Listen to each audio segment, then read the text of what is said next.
Merci beaucoup tout le monde d'être ici. Aujourd'hui, je suis avec le docteur Ellis, un médecin et mon porte-parole en matière de la santé. Ici à Chio, c'est un hôpital légendaire dans la région d'Ottawa.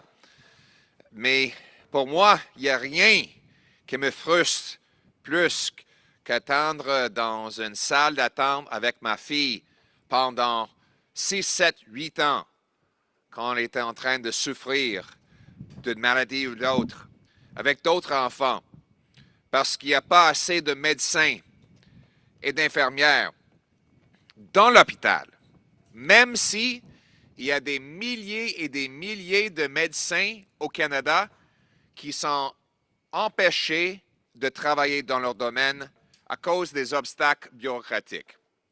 Après 8 ans de Justin Trudeau, notre système de santé est brisé. Les listes d'attente sont presque le double qu'il l'était quand Justin Trudeau a pris le pouvoir. En moyenne, ça prend 26 semaines pour recevoir un soin nécessaire ici au Canada après 8 ans de Justin Trudeau.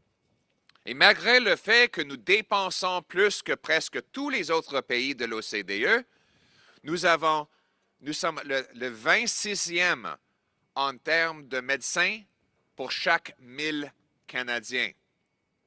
Pourquoi? Pourquoi nous dépensons-nous autant pour recevoir si peu de médecins et d'infirmières? C'est des obstacles bureaucratiques qui empêchent les permis de travail pour nos professionnels dans le système médical. Écoutez, aujourd'hui, il y a 10 000 médecins et 34 000 infirmières ici au Canada, mais formés ailleurs, qui sont barrés de travailler dans notre système de santé.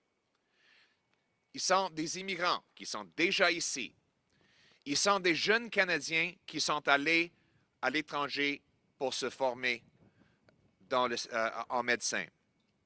Et ils sont des médecins et des infirmières formés dans une province, mais qui ont déménagé à une autre province où ils sont empêchés de travailler.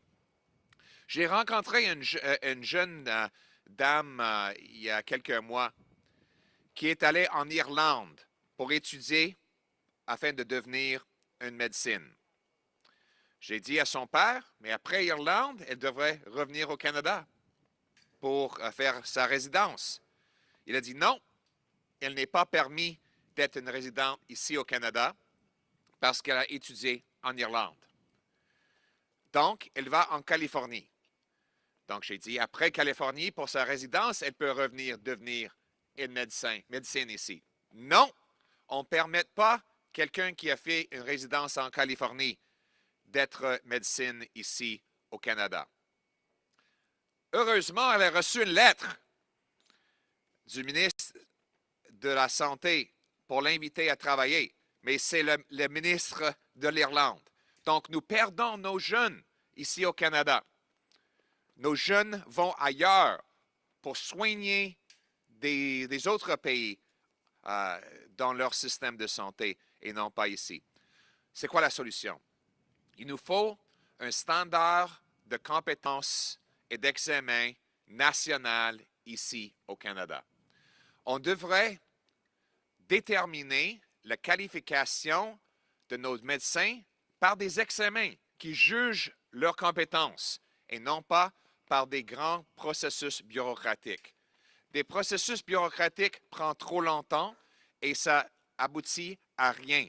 C'est pour ça qu'on a des immigrants qui sont qualifiés mais qui ne peuvent pas travailler dans leur domaine pendant 7, 8, 9 ans, jusqu'à quel point où ils doivent prendre des emplois avec des salaires très bas lorsque nous avons besoin d'eux dans nos hôpitaux. Donc, un gouvernement Poilievre va travailler avec les provinces afin d'établir un standard d'examen médical national pour donner les permis à nos médecins et nos infirmières. Ça va nous permettre d'avoir jusqu'à 19 000 médecins de plus, jusqu'à 34 000 infirmières de plus. Et c'est ce dont on a besoin. C'est le gros bon sens. Plus d'infirmières, moins de fonctionnaires. C'est ça le gros bon sens qu'on va ramener ici au Canada quand je serai Premier ministre de notre pays. Le système qui s'appellerait le Sceau bleu va répliquer ce qu'on fait déjà dans les métiers. Le Sceau rouge. Le Sceau rouge permet des électriciens, des charpentiers et des autres métiers de passer un examen pour obtenir un permis qui s'applique à travers le pays. Ça va être un standard volontaire que les provinces et les territoires vont pouvoir accepter si elles veulent. Juste comme on fait avec le sceau rouge pour les métiers. Il y a 70 ans, les provinces et territoires ont accepté d'avoir un seul standard dans les métiers. On devrait le faire dans les professions. Ça va permettre davantage de médecins, d'infirmières et d'autres professionnels. Et finalement, un gouvernement Poilievre va chercher une entente avec les provinces où un professionnel formé à l'étranger peut recevoir une réponse en 60 jours en faisant l'examen et en déterminant leur qualification dans 2 mois, pas dans deux décennies ou pendant des années. C'est le gros bon sens. Et nous devons le faire parce que nous perdons nos gens à cause des grandes listes d'attente qui tuent notre système de santé. Donc, ramenons des infirmières et des médecins chez nous, ramenons le gros bon sens chez nous. Merci beaucoup. Now in English. You know, it boils my blood to sit in the waiting room with my daughter as she suffers with a migraine headache for 6 or 7 hours with other screaming children when we have thousands of doctors that could be helping reduce those wait times for all of us, but are banned from doing so because despite their qualifications, they cannot get a license. Government bureaucracy and gatekeeping prevents people in our country who are trained as nurses, doctors, and other professionals from working just because they were trained either in other countries or in other provinces. Today, we have 19,000 Canadian doctors and 34,000 Canadian nurses banned from working in our hospitals simply because they were trained in another country, including advanced countries. In Canada today, we have a doctor shortage of about 40,000. In other words, if we had all the doctors that are here today in Canada but trained abroad working in our healthcare system, we could reduce our doctor shortage by half. Meanwhile, 6 million Canadians are without a doctor. We're ranked 26th in the OECD for doctors per 1,000 patients, despite the fact that we spend among the highest budgets on our healthcare system. It doesn't make sense. Government gatekeepers stand in the way, put in place massive delays and bureaucratic hurdles for highly qualified immigrants and Canadians trained abroad to actually get licensed to practice. I met a young lady the other day who couldn't get into med school in Canada, so she went to Ireland. After she graduated from the Irish medical school, she had to go to California because they wouldn't take an Irish grad as a resident in Canada. And after she does her residency in California, she still will be banned from working in Canada. So she's going back to Ireland. There we go, losing a brilliant young Canadian to a foreign healthcare system when we have 6 million Canadians without a doctor. It doesn't make sense. It's time to bring home common sense to our healthcare system by removing the gatekeepers. So today, I am announcing that a Poilievre government will work with the provinces to create a national merit-based testing standard to license doctors and nurses within 60 days of applying. It'll work like this. There'll be one standardized testing system. Within 60 days of an immigrant or a foreign-trained Canadian applying to work in their profession, they will be able to do the exam and get a yes or no based on their competency, not based on where they come from. This will mean we judge our medical graduates based on their merits and abilities, not based on some bureaucratic system or based on where they come from. It will also mean a national license so that an Alberta doctor can practice in Nova Scotia if he should fall in love with a lady there and get married and move across the country. It will also mean that the standards will be the same for people born here as those who come from abroad. And it will speed up the licensing of our medical doctors and nurses in this country. It's common sense. If you can do the job, you should get the job. If you are a doctor, you shouldn't be driving a taxi. You should have the chance to care for kids who are in great need at places just like here at CHEO. This idea is of a blue seal standard for all the professions is basically a copy of what we already have in the regulated trades. 70 years ago, the provinces and the federal government came together and created the Red Seal program, where provinces agreed to a single testing standard for electricians, carpenters, and other regulated professions, trades, excuse me. It has worked. Now a young electrician can get his ticket and work anywhere in Canada. We should do the same thing for our professions. Poilievre government will work with the provinces who will voluntarily have the option to join the Blue Seal standard so that we get more doctors, more nurses, less gatekeepers. It's time to bring home the best health care in the world to Canada. It's time to bring home our doctors and nurses. Let's bring it home for Canada. Thank you, and I now turn it over to Dr. Ellis to offer more commentary as my shadow Minister of Healthcare, who's going to work on delivering this Blue Seal standard for more doctors and nurses. Thank you. Well, thank you very much, Leader, and thank you everyone for coming today on this cold and windy afternoon. I really appreciate you all being here in this matter of critical national importance. We all know very clearly that there are 6 million Canadians without a primary health care practitioner. In my home province of Nova Scotia, there's 137,000 Nova Scotians without access to primary care. We also know very clearly that the wait time for specialist care is the longest it's been in 40 years at almost 6 months. This is an untenable position, and as I said previously, it's critical and of national importance.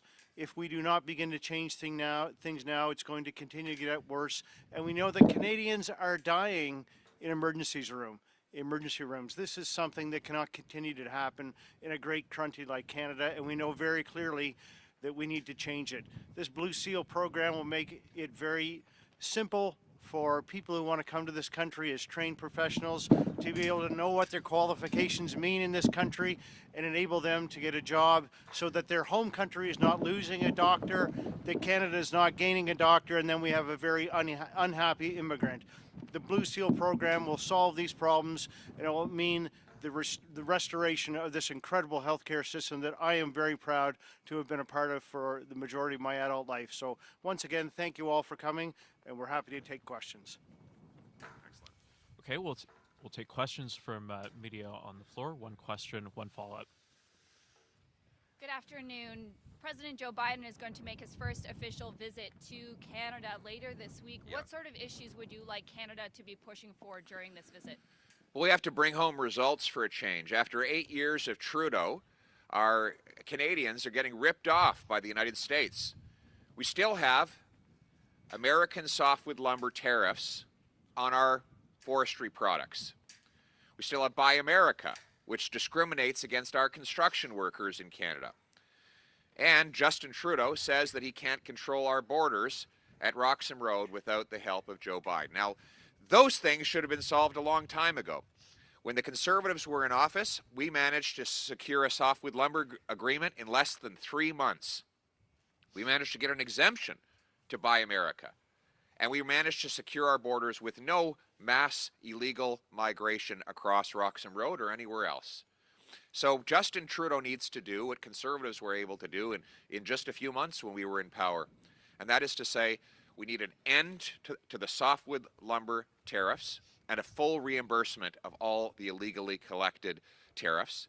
We need a full exemption for all Canadian products from the Buy America policies, and we need to close Roxham Road to bring back lawful immigration to Canada. All three of these things happened when Conservatives were in power. Justin Trudeau's been Prime Minister for 8 years and he hasn't been able to do it. Let's be honest. Leaders like Biden and President Xi see Justin Trudeau as a joke. They believe they can walk all over him. They can hit us with tariffs and discriminatory Buy America policies, and Trudeau won't do anything about it. Enough is enough. It's time for someone to stand up for Canada, to bring home our jobs, bring home our industries, and to bring home lawful immigration to Canada. En français, s'il vous plaît aussi. Après 8 ans de Justin Trudeau, les Canadiens sont des grands perdants en termes de relations avec les États-Unis. Des tarifications sur notre bois d'œuvre continuent. 8 ans après Justin Trudeau a pris le pouvoir, même si Stephen Harper avait réussi à signer une entente pour éliminer ces mêmes tarifications en 3 mois comme Premier ministre. La politique Buy America punit nos entreprises et travailleurs de construction, même si les conservateurs de Stephen Harper avaient réussi à donner une exemption aux Canadiens à ces politiques de Buy America. Et après 8 ans de Justin Trudeau, nous avons de l'immigration illégale qui traverse au chemin de Roxham, même si ces mêmes problèmes n'existaient pas pendant les années conservatrices. Donc, nous nous attendons à ce qu'il y ait une fin au Buy America, aux pénalités sur le bois d'œuvre, et finalement qu'on ferme le passage au chemin de Roxham. On a déjà accompli ces choses-là quand les conservateurs ont été en pouvoir. On devrait pouvoir le faire d'ici vendredi. In English and French as well, in your announcement today, you said it would be up to the provinces as to whether or not they wanted to join in on this. Yes. We are seeing provinces like in the Atlantic Yes. region working together. Why do you think it is that the federal government needs to weigh in on what is a provincial jurisdiction? Just like 70 years ago, the federal government led all the provinces to come to Ottawa and agree on common testing standards for the regulated trades. Now the federal government needs to show leadership by bringing the provinces together to create a common testing standard in the professions like doctors and nursing. And just like the red seal for trades, our blue seal for professions will be strictly voluntary, and the provinces will have an incentive to join. Why is it that the provinces and territories have all agreed to a common testing standard in the trades? Because they want more tradesmen and tradeswomen. And the best way to do it is to allow people to move across provinces and take their skills with them.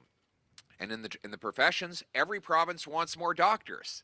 This would be a low-cost way to get those doctors licensed quickly in their provinces, but it takes federal leadership to bring provinces together in consensus to create a national testing standard that all of them can agree to so that we can turn those 19,000 doctors that were trained abroad into doctors that serve here at home. Let's bring home our doctors, bring home our nurses, and bring home the best health care on earth. Hi, Mr. Poilievre. Mackenzie Gray with Global. We've reported at Global as well at the Globe and Mail on Chinese election interference that the Chinese consulate in Toronto targeted both Liberal and Conservative candidates. Have you went to CSIS to ask them to give you information about what the Chinese consulate allegedly targeted Conservative candidates about? Well, we first of all, we all know, it's public knowledge that the government in Beijing targeted Conservatives to defeat them in multiple elections because of the strong Conservative stance in favor of human rights and freedom. We invite CSIS, I invite CSIS to let me know if there is anyone who's interfered within the Conservative Party. And if I see evidence that that is the case, provided to me by CSIS, I'll be taking strong action to make sure that that doesn't happen, and that anybody who willingly did so, willingly worked with a foreign dictatorship, would obviously have to be removed from our party. And I would call on Justin Trudeau to do the same. If he has knowledge and evidence that anyone in his party willingly and knowingly worked with a foreign dictatorship to undermine our democracy, then he should announce that he's removing them from his party. It's my understanding in your opposition day motion that you're going to ask Katie Telford to go to the Ethics Committee and not the Procedure and House Affairs Committee. Can you explain why you chose that committee instead of Prime? Well, this is clearly an ethical issue. Justin Trudeau is known for at least 6 years that the dictatorship in Beijing has been interfering in our elections to help him stay in power. He has briefing notes that show that Beijing made clandestine transfers of funds to political parties. That's against the law. We need an ethical study on what exactly Trudeau did when he learned of this illegal interference by a foreign dictatorship to help him keep power. And the Ethics Committee is the most independent and best place to do that. We call on the Prime Minister to stop the cover-up. If he's got nothing to hide, why doesn't he allow his Chief of Staff to come and tell the truth? Anything else? Thank you very much. All right. Thank you. All done? You guys want to just hang out here for a while? All right. Have fun, everyone. Bon dimanche. Bye.